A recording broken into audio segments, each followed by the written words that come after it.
The big mistake most people are making regarding magnesium is that your blood levels show normal magnesium levels.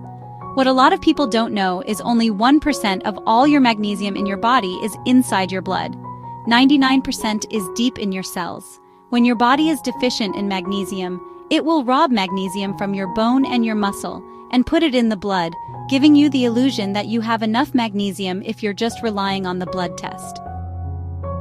There are more sophisticated, advanced ways to determine if you're magnesium deficient, but I'm going to give you the simple way to figure it out. If you have any muscle spasms in your body, muscle twitch underneath the eyelid, anxiety, poor sleep, sugar cravings, and definitely Charlie horses, these are all clues that you're deficient in magnesium. Typically with the diet, you need about 400 milligrams of magnesium every single day. Almonds are high in magnesium, but you would have to consume 5 cups of almonds to get that 400 milligrams.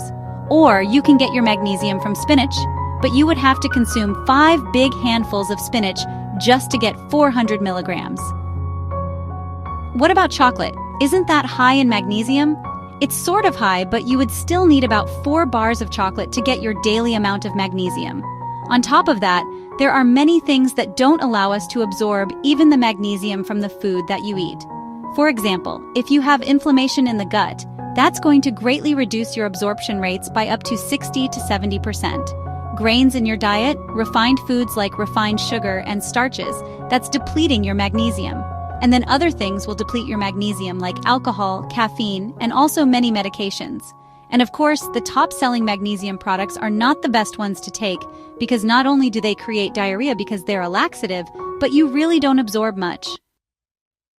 Like with magnesium oxide, you only absorb like 3 to 4%. The one I would recommend is magnesium glycinate because that's the one that you absorb 80% and it doesn't create a laxative effect, and the glycinate part of it will help you sleep. Magnesium is one of the master controllers over calcium. You see, calcium has other purposes other than just making your bones strong. Calcium is also used in the body as the main communication signal between cells, and far too often we accumulate too much calcium inside the cell. And if there's too much calcium in the cell, those calcium crystals start damaging certain parts of the cell. Literally, we calcify as we get older. And you may have heard of the vitamin K2 being the antidote for that because vitamin K2 helps to keep the calcium from accumulating in the arteries. But magnesium is even more important in helping to regulate excess amounts of calcium. Another thing that magnesium is really good at is preventing kidney stones. It has 100 times more binding force to the oxalates than calcium. Scene 2. Magnesium's impact on muscle and heart health. Time code 0002490000003170000 narrator, VO. And then let's talk about muscle. It's the calcium that causes muscle to contract and magnesium to relax. So anytime you have a tight muscle, that means you have way too much calcium. But really, it's low magnesium. It's preventing heart attacks, but also preventing any type of problem with the rhythm of the heart. You can correct atrial fibrillation by taking enough magnesium over a period of time, but sometimes it might take months before you really correct that deficiency. You can't correct a very severe deficiency of magnesium by just taking the maintenance dose. Sometimes you have to increase it to 1,000 to 1,500 or more milligrams every single day over a period of months. And this also includes dealing with things like migraine headaches, pain problems like fibromyalgia or pain syndromes.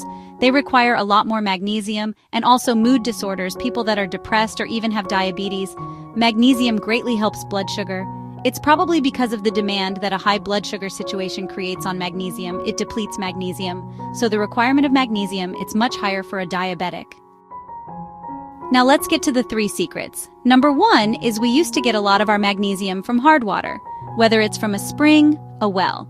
And then we decided to filter the water like in city water, or send the water through a water softener, which actually removes the calcium and magnesium and replaces with sodium and potassium to make the water less corrosive on the piping and less harsh in washing your clothes. People don't consume hard water anymore.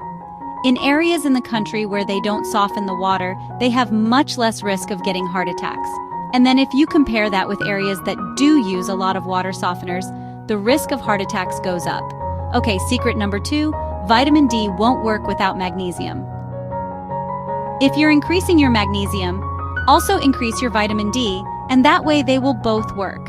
And just as one side note, Vitamin B1, which is really important in reducing stress and gets depleted when you consume a lot of carbohydrates, that also is dependent on magnesium.